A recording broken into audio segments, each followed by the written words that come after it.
అందరికీ నమస్కారం. ఈరోజు మనం చర్చించుకుపోయే అంశం శ్రీ వెంకటేశ్వరుడి ఎడమ చేతిపై శంఖముద్ర యొక్క దివ్య ప్రాముఖ్యత. తిరుమల శ్రీ వెంకటేశ్వర స్వామి వారి దివ్యమూర్తిలో ప్రతి అలంకారం, భంగిమ, అభయ ముద్ర విశిష్టమైన ఆధ్యాత్మిక అర్థం మరియు శాశ్వత సంజ్ఞలతో నిండి ఉంటుంది. వాటిలో అత్యంత పవిత్రమైనదిగా భావించబడే ముద్ర శంఖముద్ర. స్వామివారు తన ఎడమ చేతిలో శంఖాన్ని ధరించటం ద్వారా వ్యక్తమవుతుంది. ఇది కేవలం అలంకార రూపం కాదు, విశ్వ దర్శనాన్ని ప్రతిబింబించే శక్తిగా, ఆధ్యాత్మిక మేలుకొలుపుగా, భక్తులకు రక్షణగా, శాశ్వత చిహ్నంగా నిలుస్తుంది. శంఖం అంటే సాంప్రదాయంగా ఓ శబ్దమని సమానం.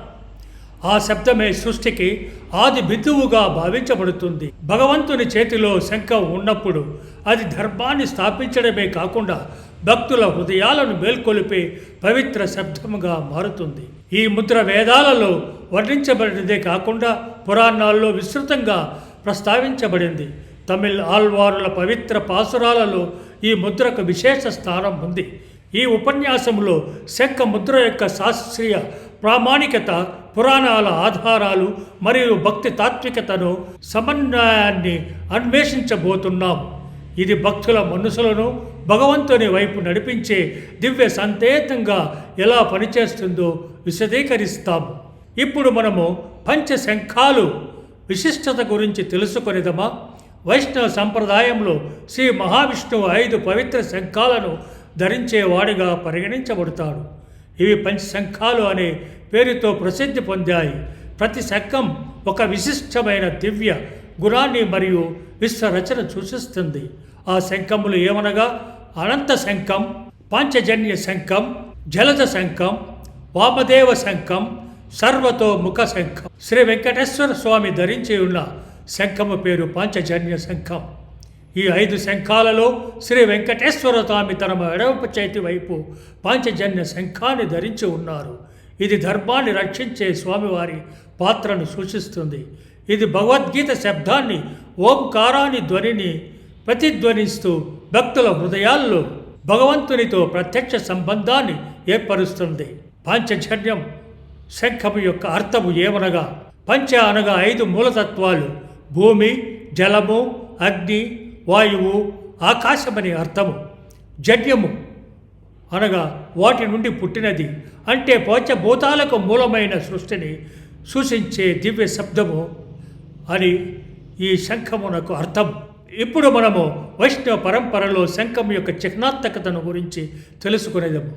శంఖం భగవంతుడు శ్రీ విష్ణువు యొక్క 4 ముఖ్య ఆయుధాలలో ఒకటి. ఇది ఆయన ఎడమ చేతిలో ఉంటుంది.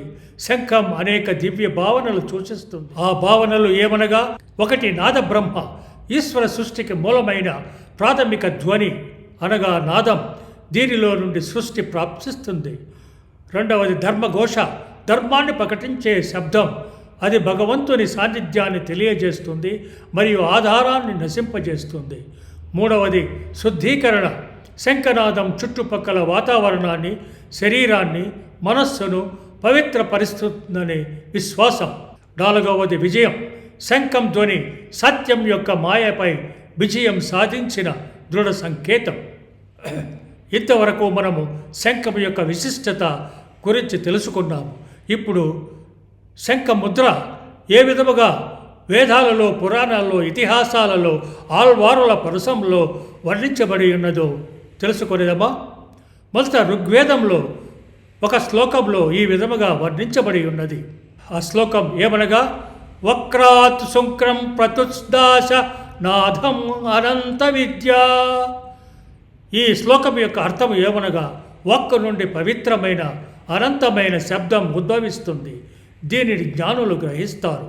అంటే ఈ శబ్దం యొక్క ముఖ్య అర్థం ఏమనగా, శంఖం ఈ అనంత నాదాన్ని సూచిస్తుంది. ఓం అనే సృష్టి ప్రారంభ ధ్వని, శంఖ ధ్వని సృష్టి యొక్క ఆరంభాన్ని ప్రతిబింబిస్తుంది.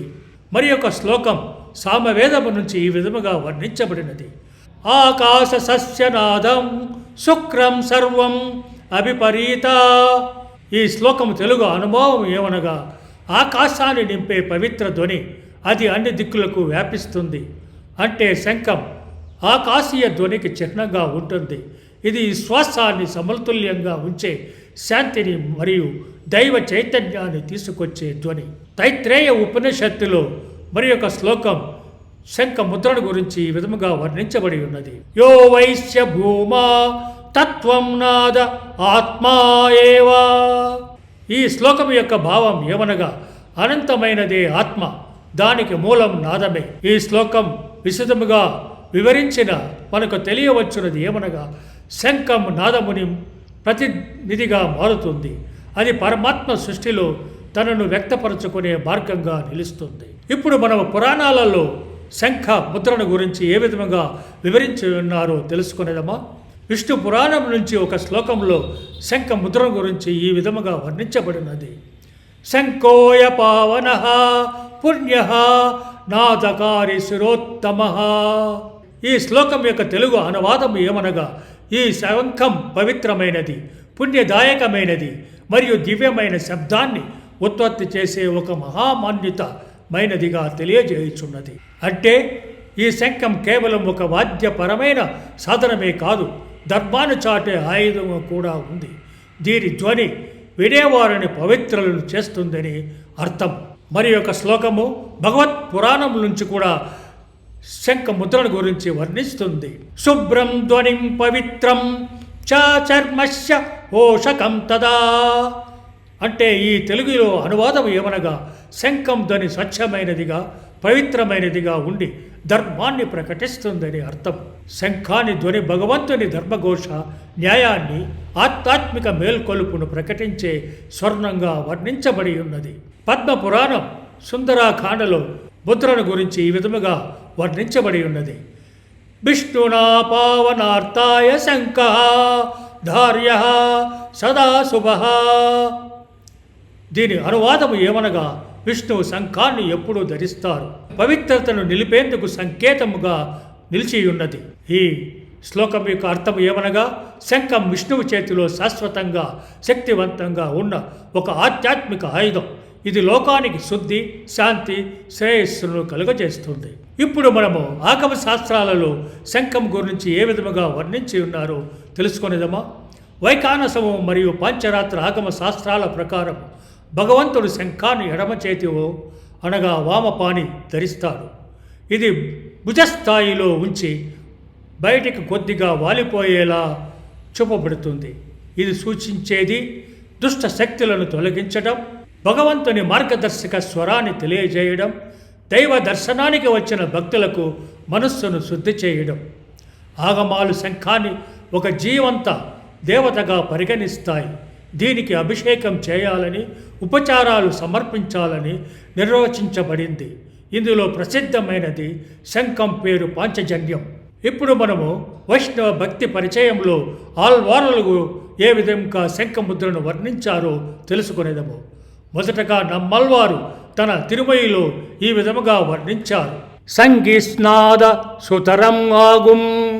శ్లోకం యొక్క అనువాదం ఏమనగా శంఖ ధ్వని ధర్మ పరిమితుల్లో 4 కోణాల్లో విస్తరించుంటుంది. అనగా శంఖ ధ్వని భౌతిక జీవితం కలిగించే గందరగోళాన్ని ధర్మ పరిమితులలోకి తేవడంలో సహాయపడుతుందని అర్థం. పెరియాళ్వారు తన తిరుమలిలో ఈ విధముగా వర్ణించారు. శంఖడు చక్కరం ఏదుం తామరై కన్నన్. తెలుగు అనువాదం ఏమనగా శంఖం చక్రం ధరించిన తామర కన్నుల కలిగిన కృష్ణుడు అని అర్థం. అంటే ఆల్వార్లు విశ్వాసాన్ని పాలించే విష్ణుమూర్తిని శంఖ చక్రాలతో కూడిన ధర్మ, దయ యొక్క ప్రతిరూపంగా తలచారు. శ్రీ వెంకటేశ్వరుని శంఖముద్ర ధర్మానుగ్రహానికి దైవ పిలుపుగా వర్ణించబడి ఉన్నది. కులశేఖర ఆల్వార్ తన పద్యంలో ఈ విధముగా వర్ణించి ఉన్నారు. ఆ తమిళ పద్యము ఏమనగా అలగర్తాం శంకు చక్కరం తాంగి. ఈ తమిళ పద్యం యొక్క అనువాదం ఏమనగా ఆ అందమైన దైవ స్వరూపుడు శంఖ చక్రం ధరించి ఉన్నారు అనగా ఈ కావ్యమయమైన వర్ణనలు శంఖాన్ని కేవలం ఒక ఆయుధంగా కాకుండా భగవంతుని భక్తులతో సంభాషించే ఒక దివ్య సంగీతంగా ఎదిగించాయి. ఇప్పుడు మనము తిరుమల ఆలయాలలో శంఖ ప్రాముఖ్యతను గురించి తెలుసుకునేదమా. శంఖ ధ్వని తిరుమలలో ప్రతి సుప్రభాతం సేవ, అర్చన, ఏకాంత సమయంలో శంఖాన్ని 3 సార్లు ఊదుతారు. ఇది సూచించే అర్థాలు: భగవంతుని మేలుకొలుపు, తమో గుణం అనగా ఆధ్యాత్మిక అజ్ఞానం తొలగింపు, దైవ చైతన్యాన్ని పిలవడం, పాంచజన్య అభిషేకం.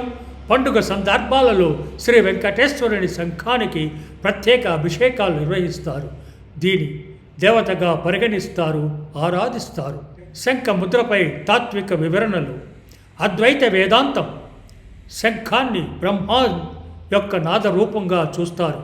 ఇది నిర్గుణ అనగా ఆకారరహిత మరియు సుగుణ ఆకారమున్న బ్రహ్మ ముద్ర ఉన్న బంధంగా భావించబడుతుంది. భక్తి యోగంలో శంఖధ్వని శరణాగతి పిలుపు.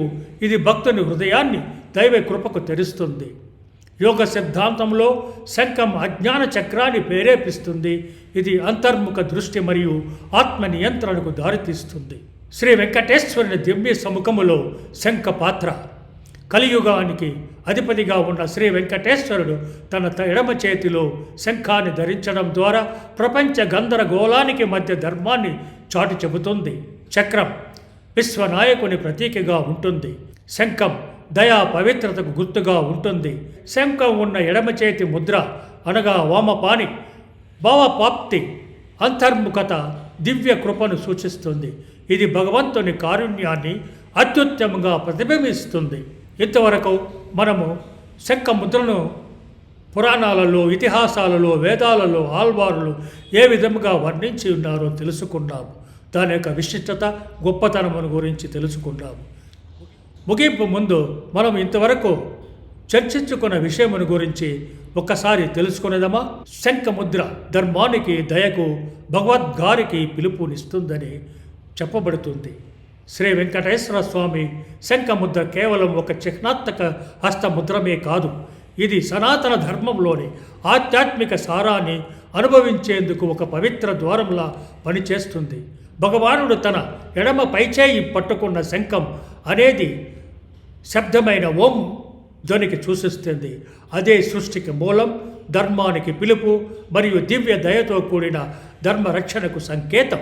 ఋగ్వేదంలోని ప్రాచీన స్తోత్రాల నుండి ఆల్వారుల ఆల్వాల్ కవిత పద్యాల దాకా మరి కోటల భక్తుల నిత్య సాధనల వరకు శంఖం శుద్ధత, కాస్మిక్ నియమం, ఆధ్యాత్మిక మేలుకొల్పు యొక్క జీవించి ఉన్న సంకేతంగా కొనసాగుతుంది.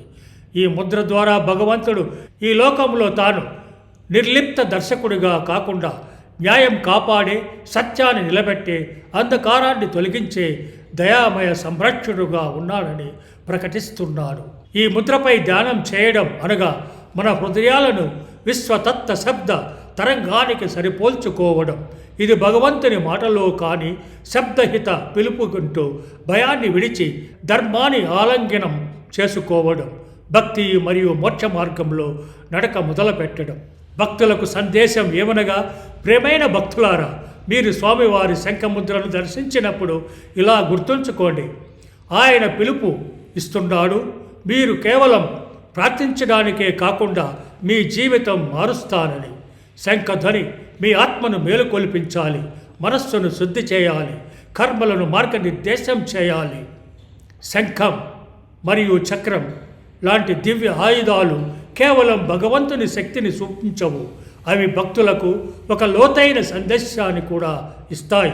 సందేశం ఏమనగా, నీలోని అసత్యాన్ని శుద్ధి చేయు అనగా చక్రం, నీ హృదయంలో ధర్మ సర్వం నెలకొల్పు అనగా శంఖం, నీకు మార్పు కావాలి అన్న పిలుపు యొక్క అర్థం.